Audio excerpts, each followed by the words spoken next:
মানুষের কাছে গণদাবি বাস্তবায়ন গণদাবি এবং পিয়ার পদ্ধতি লিফলেট বিলি করেছি।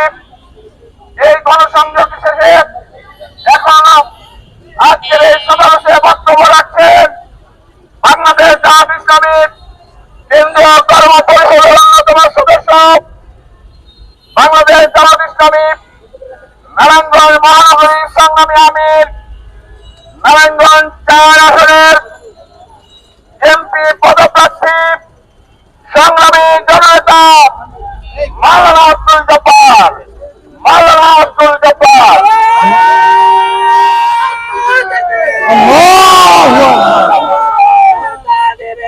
আল্লাহু আকবার। জিন্দাবাদ জিন্দাবাদ।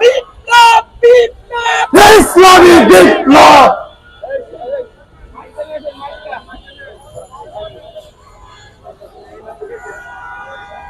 আসসালামু আলাইকুম ওয়া রাহমাতুল্লাহি ওয়া বারাকাতুহু। সংগ্রামী নারায়ণগঞ্জবাসী, আমরা আজকে এখানে বাংলাদেশের এখন বহুল আলোচিত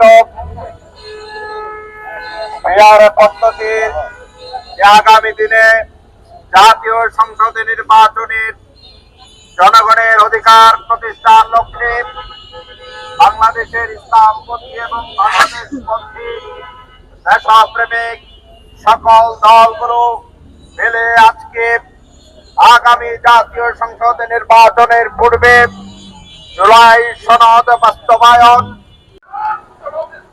জিন্দাবাদ জিন্দাবাদ।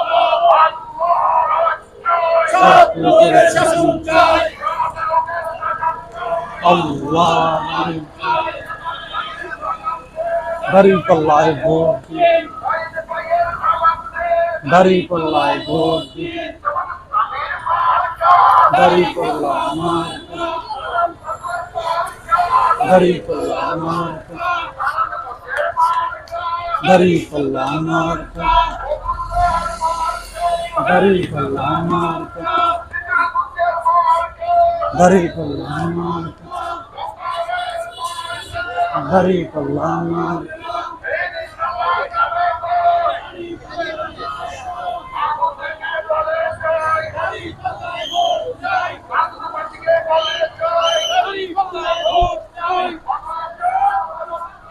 জিন্দাবাদ জিন্দাবাদ।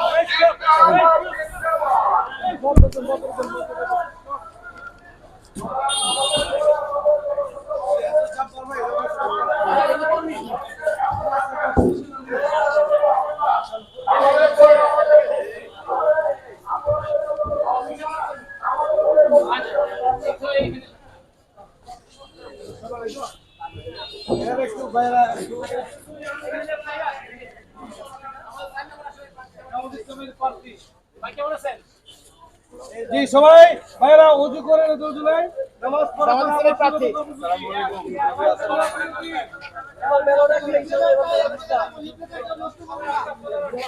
আসসালামু ভাই কেমন আছেন? এই যে আমাদের প্রিয় মন্ত্রী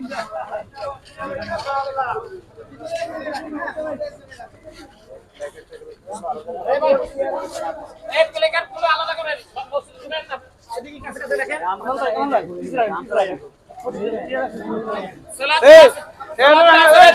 আসনের বিরতির পরে আবার শুরু হবে ইনশাআল্লাহ।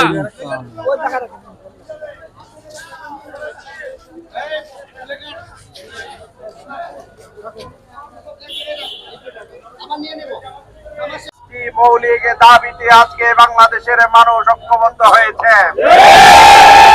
আর এই অংশ হিসেবে বাংলাদেশ জামাত ইসলামী আজকে নারায়ণগঞ্জ শহরে প্রতিটি মানুষের কাছে আমরা যাচ্ছি।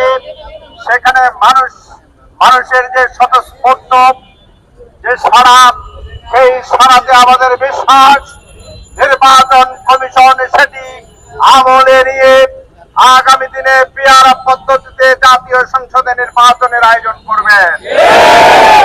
এবং পাশাপাশি আমাদের 24-এর যে গণ অভ্যুত্থান হয়েছে, স্বৈরাচারী পতনের মধ্য দিয়ে নতুন একটি বাংলাদেশের উদ্বোধন হয়েছে।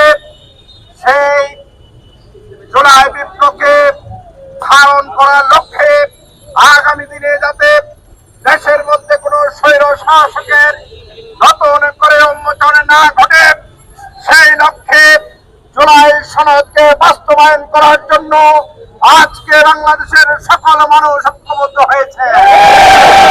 সুতরাং এই দাবিকে সামনে রেখে নির্বাচন কমিশন সহ সরকারের সংশ্লিষ্ট কর্তৃপক্ষ এমন আয়োজন করবেন আগামী দিনে আর যেন কোনো ফ্যাসিবাদের নতুন করে বাংলাদেশে নতুন আয়োজন দিয়ে আবার দেশটিকে যাতে একটি নতুন ষড়যন্ত্রের দিকে ঠেলে দিতে না পারে, আমরা এই জন্য দ্রুত সময়ের মধ্যে জনদাবিগুলো মেনে নেওয়ার জন্য আহ্বান জানাচ্ছি। সংগ্রামী নারায়ণগঞ্জবাসী, আমরা এখন 5 আগস্টের পরে সরকারের সকল মহল, নারায়ণগঞ্জের সকল প্রশাসন সহ সর্বস্তরে ঠিকঠাক করে ফাংশন না করার কারণে এখনো পর্যন্ত আমাদের নাকের ডাগায় সেই ফ্যাসিবাদী ছাত্র জনতা হত্যার সাথে জড়িত এখনো ঘোরাফেরা করছে। এখনো পর্যন্ত ঢাকা, ফতুল্লা সহ বিভিন্ন জায়গায় তারা গুপ্ত মিছিলের অপচেষ্টা করছে। সেই জায়গা থেকে আমরা বলবো, আমাদের জনগণের স্বার্থে, দেশ মাতৃকার সার্বভৌমত্ব রক্ষার স্বার্থে আমাদের কাছে দলের চেয়েও দেশ বড়। সুতরাং সেই প্রশ্নে দলীয় বিবেচনা বাদ দিয়ে যারা ছাত্র হত্যা করেছে, পাখির মতো গুলি করে, শ্রমিক হত্যা করেছে বুলেট দিয়ে, সাধারণ মানুষকে যারা হত্যা করে, যারা জীবন্ত পুড়ে শেষ করেছে, তাদের বিচার না হওয়া পর্যন্ত আমরা বাংলাদেশের সঠিক পথে, সঠিক গতিতে আছে বাংলাদেশ, এটা মনে করি না।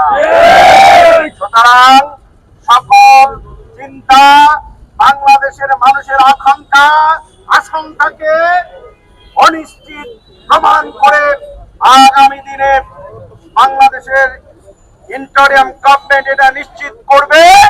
জনগণের অধিকার যদি নিশ্চিত করতে হয়, তাহলে জুলাই সনদ আগামী দিনে সংবিধানের সাথে সম্পৃক্ত করতে হবে। পিআর পদ্ধতিতে নির্বাচন দিতে হবে। তারা বলে পিআর, জনগণ বুঝে না। জনগণ এটা বুঝে। পিআর যদি বাংলাদেশে যদি একবার ঠিকঠাক ভাবে এটা প্রতিষ্ঠিত হয়, তাহলে যারা নমিনেশন বাণিজ্য করে তাদের নমিনেশন বন্ধ হয়ে যাবে।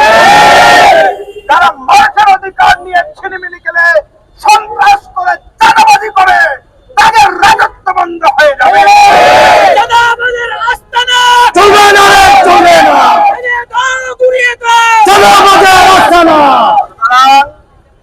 এভাবে আমাদের 1 তারিখ থেকে 9 তারিখ পর্যন্ত পিআর পদ্ধতি, জুলাই সনদ বাস্তবায়ন সহ 5টি দাবিতে আমরা জনগণের কাছে যাব। আমরা যেখানে যাচ্ছি, হাজার হাজার মানুষ আমাদের সাথে সম্পৃক্ত হয়ে তারা বলছেন যে এই বিষয়গুলো যৌক্তিক, সরকারের উচিত নির্বাচনের পূর্বে এই বিষয়গুলো সংস্কার করা এবং জনগণের দাবি মেনে নেওয়া। এরপরে হচ্ছে আমরা আগামী 10 তারিখ এই 5টি দাবি আদায়ের লক্ষ্যে শহরে আমরা বিক্ষোভ করব, আমাদের দাবির পক্ষে আমরা আওয়াজ তুলবো ইনশাআল্লাহ। ইনশাআল্লাহ 12 তারিখ আমরা ডিসি মহোদয়কে স্মারকলিপি দেব এই জনগণের আশা আকাঙ্ক্ষার প্রতিফলনের জন্য। নারায়ণগঞ্জের পক্ষ থেকে সরকারের যথাযথ মহলের কাছে তিনি এটি পৌঁছাবেন। এর বাইরেও জনগণের দাবি আদায়ের জন্য 24 জুলাইয়ের চেতনা ধারণ করে মানুষের আকাঙ্ক্ষা বাস্তবায়নের জন্য জামাত ইসলামী অতীতেও সবাইকে নিয়ে সংগ্রাম করেছে, লড়াই করেছে, জেল জুলুম খেটেছে, অনেক কষ্টে তারা 17 বছর কেটেছে, ফাঁসির কষ্টে ঝুলেছে, এরপরেও কোনো শত্রুর সাথে তারা আঘাত করেনি। সুতরাং আসুন জনমতামতকে উপেক্ষা করে সরকার আশা করি ভিন্ন পথ বাছাই না করে জনতার ইশারা তারা বুঝে নেবে। আজকের এই গণসংযোগে সম্পৃক্ত হওয়ার জন্য আপনাদেরকে ধন্যবাদ জানাচ্ছি এবং ভিতরে বাজার সহ পুরো নারায়ণগঞ্জে যেসব এরিয়াতে এখনো যাওয়া হয়নি, আমরা সবগুলো জায়গায় এখন এখান থেকে এই পথসভা শেষ করে যাব। আমাদের নেতৃবৃন্দের নেতৃত্বে সবাই এলাকায় গিয়ে আপনারা এটি দেবেন এবং এটির পক্ষে আমরা বাংলাদেশের জনগণকে ঐক্যমত করে তুলে আমাদের এদেশের মানুষের অধিকার আমরা নিশ্চিত করবো ইনশাআল্লাহ। আসসালামু আলাইকুম ওয়া রাহমাতুল্লাহি ওয়া বারাকাতুহু।